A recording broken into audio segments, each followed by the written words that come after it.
الحمدللہ رب العالمین والصلاة والسلام علی رسولہ الکریم اما بعد۔ عید میلاد النبی کے بارے میں جب بتلایا جاتا ہے کہ یہ عمل بدعت ہے اسلام میں، کیونکہ اس کا ثبوت نہ تو نبی صلی اللہ علیہ وسلم سے ملتا ہے اور نہ صحابہ سے ملتا ہے اور نہ سلف صالحین سے یہ عمل کرنا ثابت ہے۔ یہ دین میں ایک نیا عمل ہے، ایک نیا طریقہ ہے جو بدعت ہے۔ معترضین کا اعتراض یہ ہوتا ہے کہ اسلام میں اسے کہاں روکا گیا ہے؟ اسلام میں اسے روکا نہیں گیا ہے، اس لیے یہ عمل کرنے میں حرج کی بات نہیں ہے۔ حالانکہ ایک آدمی اگر قرآن و حدیث پہ عمل کرتا ہے، قرآن و حدیث کو پڑھتا ہے اور سمجھتا ہے تو وہ اخذ کر سکتا ہے۔ کسی لفظ کے بارے میں اگر وارد نہ ہو کہ یہ لفظ نہیں کرنا ہے، اس کا مطلب یہ نہیں ہے کہ وہ عمل جائز ہوگا۔ قرآن میں ایک اصول دیا گیا ہے، ایک قاعدہ دیا گیا ہے، اور شرعی احکام میں جو اصل ماخذ ہے، جو بنیادی ماخذ ہے، وہ قرآن اور حدیث ہے۔ قرآن اور حدیث سے آدمی اگر نکالے تو اس سے معلوم ہو جائے گا کہ یہ جو عمل یا اس کے علاوہ اور بھی بہت سارے خرافات لوگ کرتے ہیں، یہ سب بدعات میں آتے ہیں، خرافات میں آتے ہیں۔ قرآن اور حدیث میں اس کا رد موجود ہے، بس سمجھنے کی ضرورت ہے۔ قرآن میں اللہ رب العالمین سورہ حجرات کی پہلی آیت میں بیان فرمایا، یا ایھا الذین آمنوا لا تقدموا بین یدی اللہ ورسولہ، کہ اے ایمان والو، اللہ اور اس کے رسول سے آگے مت بڑھو۔ اللہ اور اس کے رسول سے آگے بڑھنے کا کیا مطلب ہے؟ کیا آپ خود سے شریعت بنا لیں، آپ خود سے شریعت ساز ہو جائیں اور یہ کہیں کہ یہ کہاں ہے دین میں؟ شریعت ساز تو اللہ رب العالمین ہے۔ قرآن میں اللہ نے ایسے لوگوں کی تردید کی ہے جو لوگ اپنے شریک بنا کر کے دین میں ایسے حکام اور ایسے راستے بناتے ہیں جس کا اللہ رب العالمین نے حکم نہیں دیا ہے۔ ام لہم شرکاء شرعوا لہم من الدین ما لم یأذن بہ اللہ، کہ کیا ان کے شرکاء ہیں، شریک ہیں، جو دینی احکام میں انہیں ایسے طریقے مقرر کر دیے ہیں جس کا حکم اللہ رب العالمین نے نہیں دیا ہے، جو اللہ نے نہیں بتلایا ہے۔ شریعت سازی یہ اللہ کا کام ہے۔ اللہ نے شریعت کو اتار دیا ہے، ہر کچھ بتلا دیا ہے۔ یہ جو عمل ہے اس کا ذکر نہیں ہے کہ عید میلاد النبی منانا منع نہیں ہے۔ یہ اگر لفظ نہیں آیا، اس کا مطلب یہ نہیں ہے کہ آپ کہیں کہ نہیں شریعت میں نہیں آیا ہے، منع نہیں ہے، لہٰذا ہم کریں گے۔ آپ دیکھیں اللہ کے نبی صلی اللہ علیہ وسلم کی پوری زندگی آپ نے کبھی اس مناسبت سے صحابہ کو خوشی منانے کا حکم دیا؟ کیا آپ صلی اللہ علیہ وسلم اپنی پوری زندگی میں یا نبوت کی 23 سالہ زندگی میں آپ نے ایسا کیا؟ سلف صالحین نے کیا، ائمہ محدثین نے کیا؟ کہیں سے نہیں ملتا۔ اور چونکہ یہ طریقہ یہ غلط ہے، جو اللہ رب العالمین حکم نہ اتارے، جس کے مطابق اللہ رب العالمین فیصلہ صادر نہ کرے، نبی بھی نہیں کر سکتے۔ وہ نبی کو بھی وہ پاور حاصل نہیں تھا کہ وہ اپنی طرف سے شریعت سازی کرے۔ جی، کیونکہ اللہ رب العالمین جس چیز کا حکم دیتا تھا وہی چیز اللہ کے نبی صلی اللہ علیہ وسلم کرتے تھے۔ قرآن میں اللہ نے فرمایا، وما آتاکم الرسول فخذوہ وما نہاکم عنہ فانتہوا، رسول تمہیں جو کچھ دے اسے لے لو، جس چیز سے روکے اسے رک جاؤ۔ لوگ کہتے کہ نہیں، کہاں روکا گیا ہے میلاد سے؟ جی روکا گیا ہے میلاد سے۔ آپ اگر سمجھے تو روکا گیا ہے، کیونکہ یہ نئے طریقہ ہے، یہ نیا عمل ہے، یہ نیا راستہ ہے۔ اسلام میں اس کا ثبوت نہیں ملتا، اس کا وجود نہیں ہے۔ کوئی آدمی یہ کہے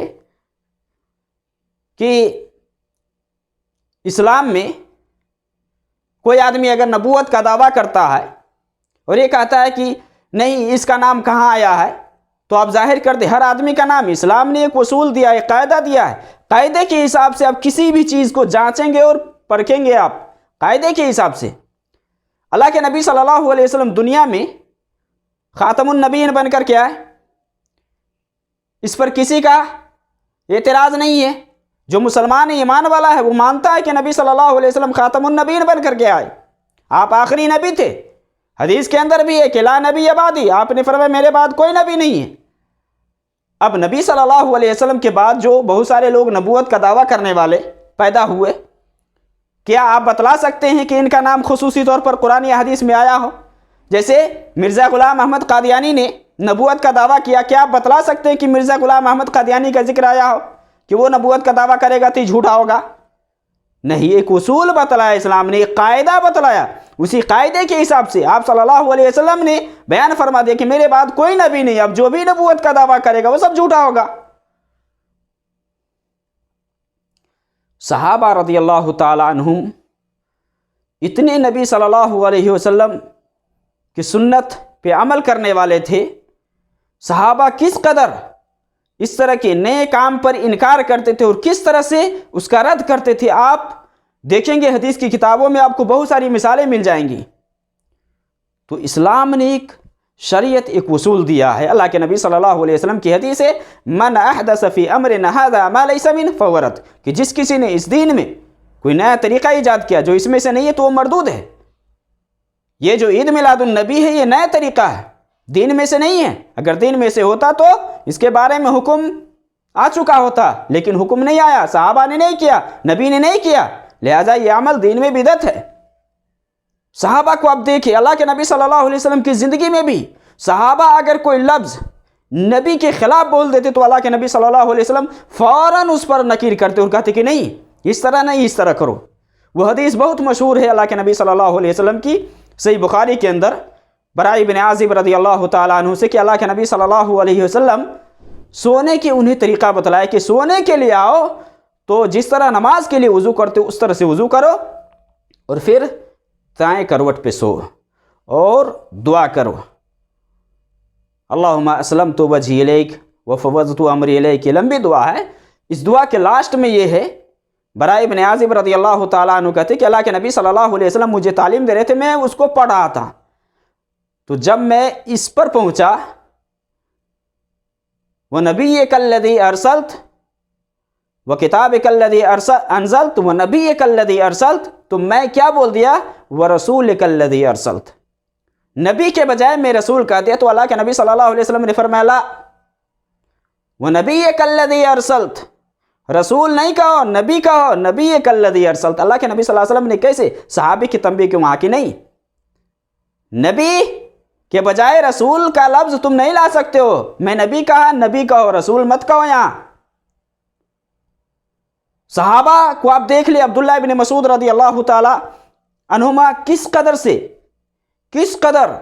اس طرح کے خرافات اور بدعات پر لوگوں کو نکیر کرتے تھے۔ لوگ کہتے ہیں کہ نہیں، دین میں یہ کہاں منع ہے؟ بھائی آپ فجر کی نماز 2 رکعت پڑھتے ہیں، 4 پڑھ لیں، 3 پڑھ لیں، کیا حرج کی بات ہے؟ نماز پڑھنا غلط ہے، اب 2 کے بجائے 3 پڑھ لیں، منع کہاں ہے؟ آپ لے منع کہاں ہے؟ کوئی لے دلیل کہ منع کہاں ہے؟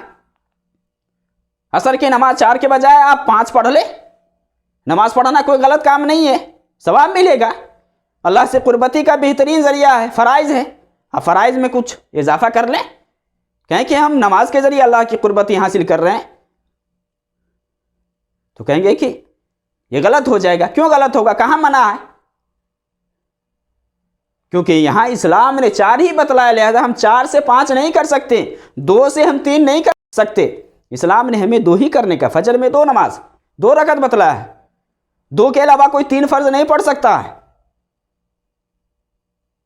عبداللہ ابن مسعود رضی اللہ تعالی عنہما سے ایک اثر ہے دارمی کے اندر، اس روایت کے اندر یہ آیا ہے کہ عبداللہ ابن مسعود رضی اللہ تعالی عنہما کے دور میں نبی صلی اللہ علیہ وسلم کے انتقال کے بعد کچھ لوگ مسجد میں حلقے بنائے ہوئے تھے، اور حلقے میں ایک لیڈر ہوتا، اور وہ لیڈر اللہ اکبر کہتا تو سارے لوگ 100 مرتبہ کہتے کہ 100 مرتبہ کہو تو سارے لوگ 100 مرتبہ اللہ اکبر کہتے، جب کہتے کہ 100 مرتبہ سبحان اللہ کہو تو سارے لوگ سبحان اللہ 100 مرتبہ کہتے الحمدللہ کہو تو سارے لوگ الحمدللہ کہتے۔ یہ فجر سے پہلے کا واقعہ تھا، فجر سے پہلے کا واقعہ۔ تو ابو موسیٰ اشعری رضی اللہ تعالیٰ عنہ حضرت عبداللہ ابن مسعود رضی اللہ تعالیٰ عنہما کے دروازے پر آ کر کے بیٹھ گئے، اور انہوں نے پوچھا، ایک آدمی وہاں بیٹھے تھے کہ ابھی وہ گھر سے نہیں نکلے ہیں، ابو عبد الرحمن گھر سے نہیں نکلے؟ کہا کہ نہیں نکلے ہیں۔ جب وہ نکلے تو حضرت ابو موسیٰ اشعری رضی اللہ تعالیٰ عنہ نے کہا کہ چلے آج آپ کو مسجد میں ایک ایسا کام دکھاتا ہوں کہ آپ دیکھیں گے تو آپ تعجب کریں گے۔ تو حضرت عبداللہ بن مسعود نے کہا کہ وہ کیا ہے؟ کہا کہ نہیں، اگر آپ باحیات رہیں تو آپ دیکھ لیں گے۔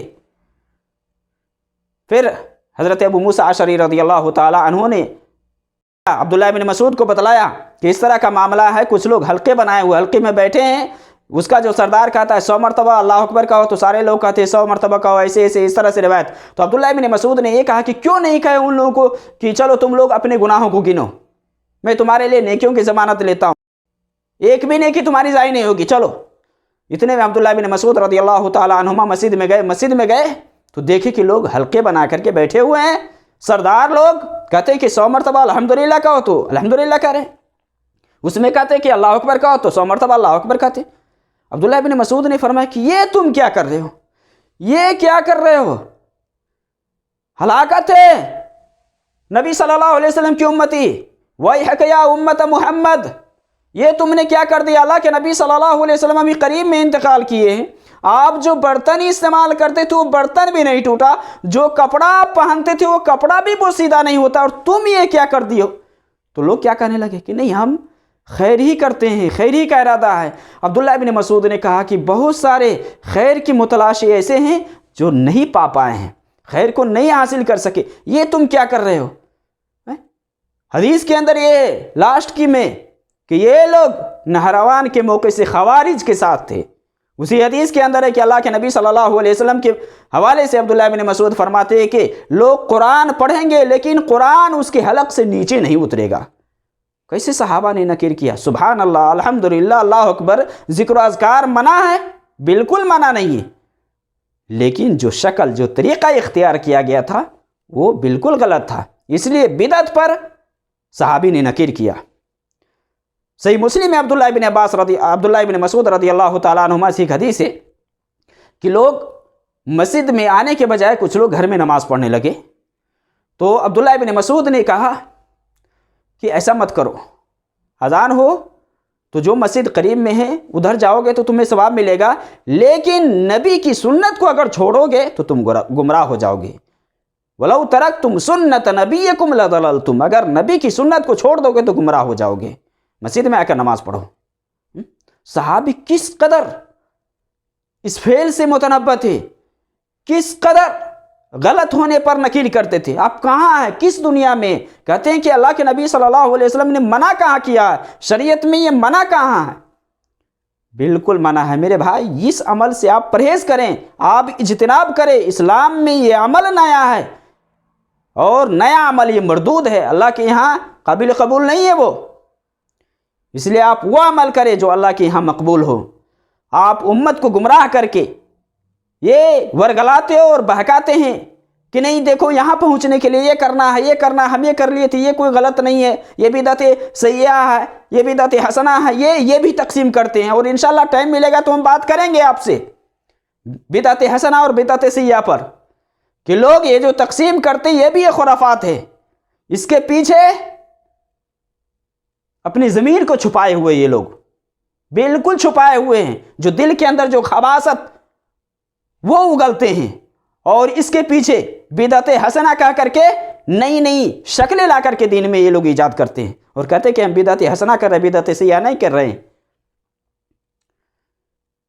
اللہ کے نبی صلی اللہ علیہ وسلم کی زندگی ہمارے لیے آئیڈیل و نمونہ ہے۔ نبی صلی اللہ علیہ وسلم سے آپ لیں، آپ دیکھیں کہ اللہ کے نبی صلی اللہ علیہ وسلم نے ہمیں یہ کرنے کا حکم دیا ہے۔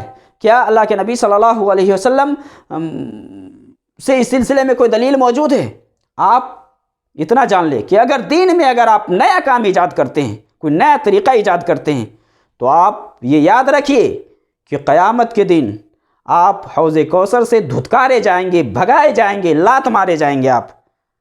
صحیح بخاری میں حدیث ہے اللہ کے نبی صلی اللہ علیہ وسلم کی کہ اللہ کے نبی صلی اللہ علیہ وسلم نے فرمایا کہ میں تم سے پہلے حوض کوثر پر ہوں گا، لوگ آئیں گے پیئیں گے، اور جو پیئیں گے کبھی دوبارہ پیاسے نہیں ہوں گے۔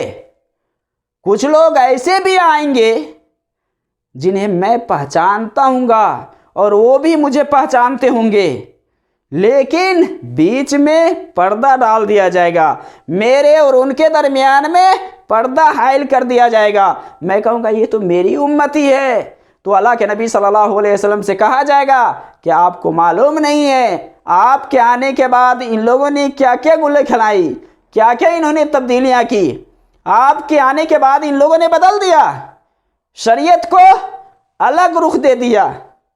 تو اللہ کے نبی صلی اللہ علیہ وسلم وہاں فرمائیں گے سحقن سحقن لمن بدل بعدی۔ اللہ کے نبی صلی اللہ علیہ وسلم کی حدیث ہے کہ ایسے لوگوں کے بارے میں اللہ کے نبی صلی اللہ علیہ وسلم کہیں گے کہ دور ہو جائے جس نے میرے بعد دین کو بدل دیا ہے۔